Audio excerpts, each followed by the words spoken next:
So KIESEL have got a new guitar. It's called the KYBER, and it launched last week or earlier this week. Plethora of YouTubers doing some videos on it, lots of stuff from KIESEL, and then Jeff doing his live on the Friday with it. And you know what? I've got some opinions on it.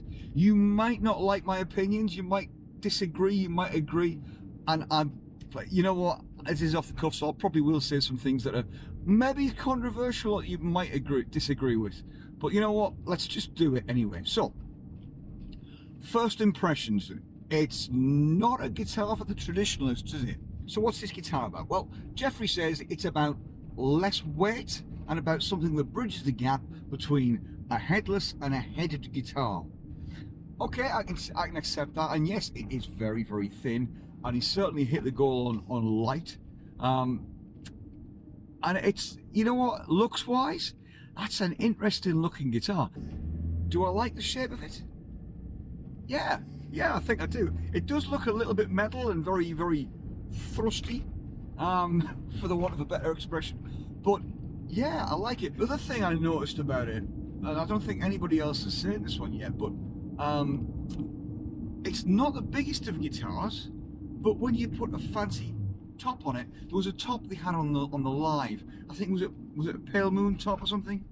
There's no bevel, and don't get me wrong, I love the bevels on the Osiris, and on all the bevels. But because there's no bevel on it, all of the body of the guitar is the top. So if you're buying an expensive top, it actually shows off the tops really, really well. If you've got a fancy quilt top, or that Pale Moon thing looked amazing, I can imagine it looking great with a limber top with the stripes on it. Anything like that is it's gonna make the most of your top. You know, if you put a top on something like a layer, well, a layer's only about this big, isn't it?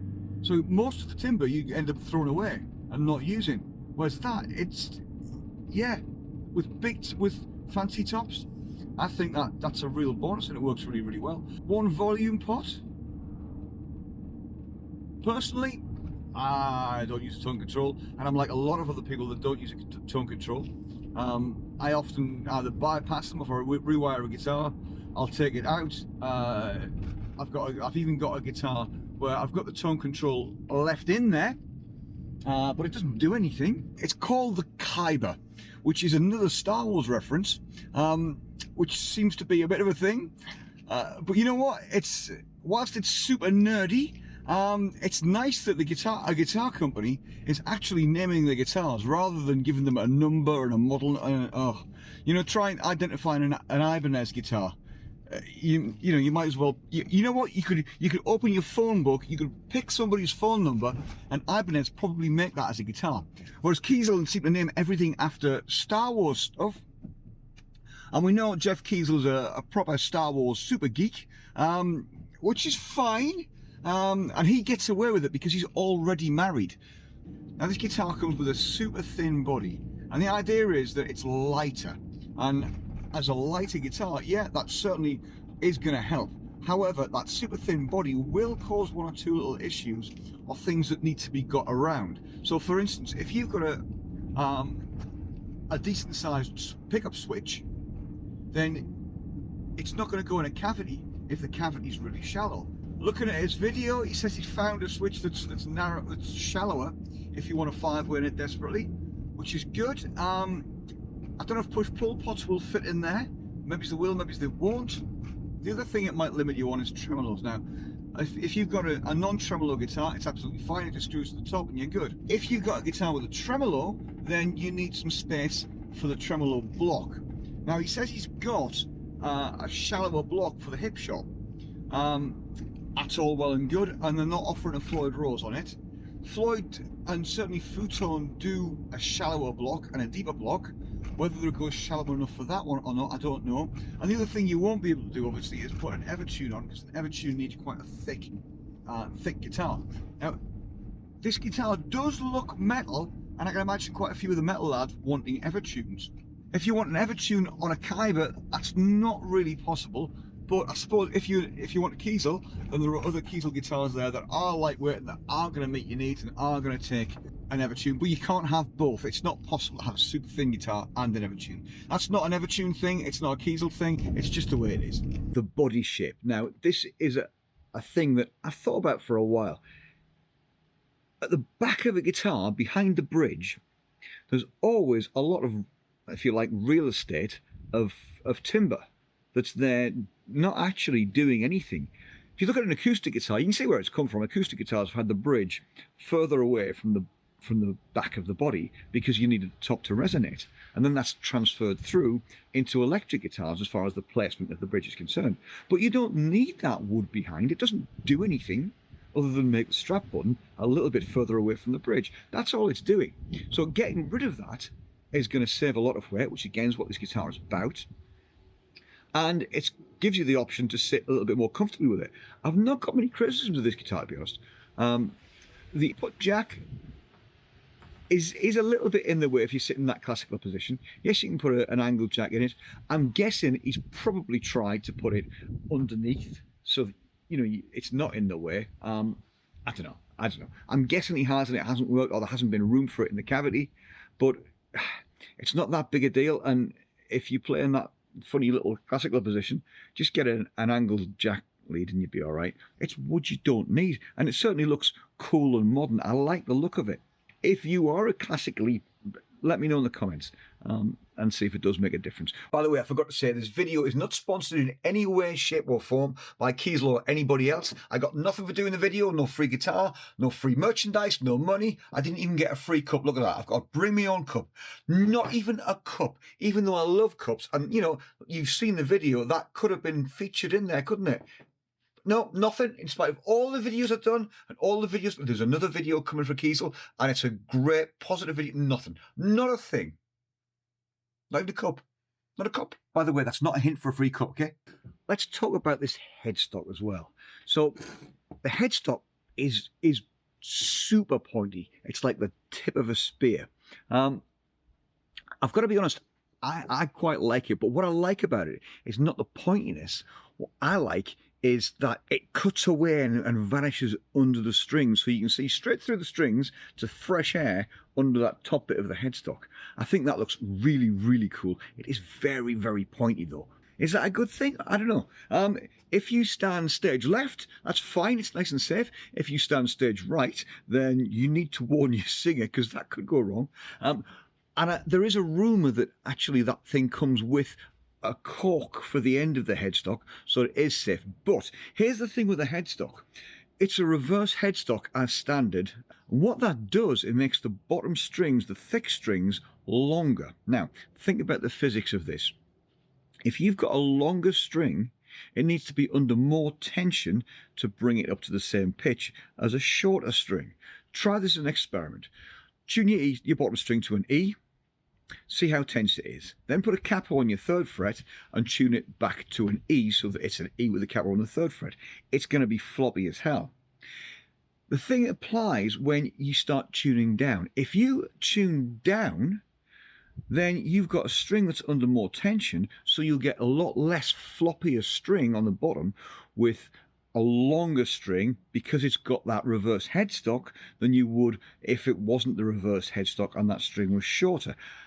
By the same token, the higher strings will have less tension on them. So if you're down tuning, that longer bottom string with a reverse headstock is going to really work in your favour, just like a multi-scale would be. And then the higher strings will bend nice and easy as well, so you can use a heavy set of strings to get you down tuning and give you that little flexibility to bend on the higher strings. I think that's quite a big advantage. It's something that's not really talked about as much as it probably should be, but that's the physics of it. And if you're a down tuning metal lad, then, you know, give it a try. Tell me what you think. Let's talk about the price. This guitar is $1,599 or $1,600. Now, for $16, I just don't get how they're doing that at that price. This is a custom built guitar. It's made in America, in California, with all of California's crazy laws about manufacturing, taxes and all of that kind of thing, and they're still knocking these out for $15.99. Whether that price is going to stay that long for very long, I don't know. But from what Jeff said on the live, he said he's not making very much money or any money on selling these guitars. And you know what? He takes a lot of flack. I will come on to the flack he takes in a minute. But if anything, he's pretty open and honest. He stood there or sat there and said, I don't make any money on these guitars. And maybe he doesn't. I don't know. We can't prove either way, one way or another. But for him to sit there and say, we don't make any money on those guitars, where we make money is when people buy tops and upscale and do things like that, and change the guitar and add options on. And yeah, the options are not the cheapest, but if that's where they're making the money, you know what? I think it's a bit of a plus for somebody like him to turn around and say and be as honest about that they're making the money from the options. So if you buy a guitar with absolute basic specs, they're making next to no money. But the other advantage for Kiesel, and he said this again, what they're looking for is a customer for life.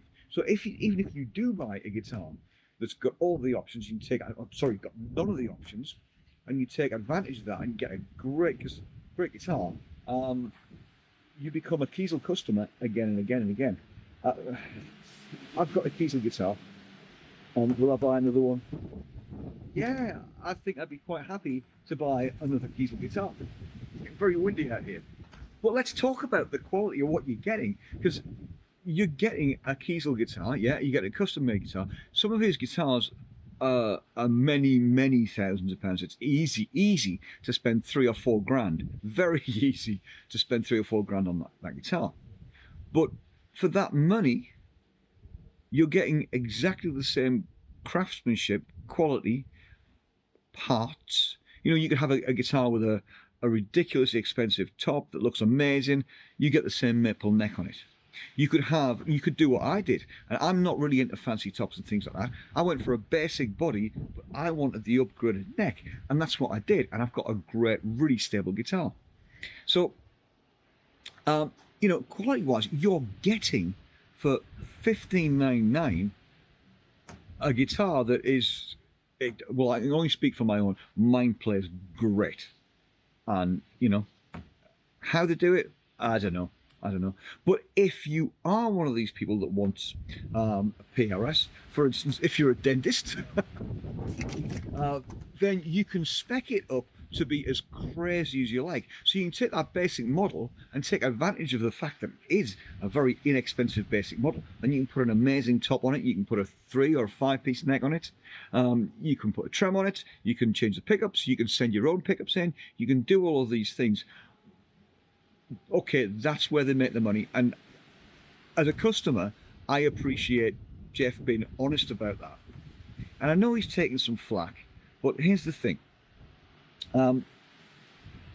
Watch some of his videos and watch how enthusiastic he is and excited he is about some of the things that they do and the changes they make. Yeah, he's not just sitting there going, oh, well, how can we market this better? How can we do this? His marketing is like, oh, we've made something better. Let's tell everybody. Not the Fender style of we've gone back to something was done in 1950, God knows what. And we're producing the same old crap, and we're going to spend a fortune on marketing by hiring people who can make it look fancy. They're just doing something better. They've done a new neck heel. And yes, they made a bit of a song and dance about it. Don't blame them, because it's a big difference. But yeah, just make it better and then go from there. He certainly caused some controversy in the past, but what comes across very, very well is his enthusiasm for those guitars and what they do. Can't knock from that. Apologies if this video has seemed like a bit of an unscripted rant, because it's an unscripted rant. But if you've got something to say it in the comments, please. And then, you know, like and subscribe, and I'll see you in another video where I might be a bit more organised. Cheers.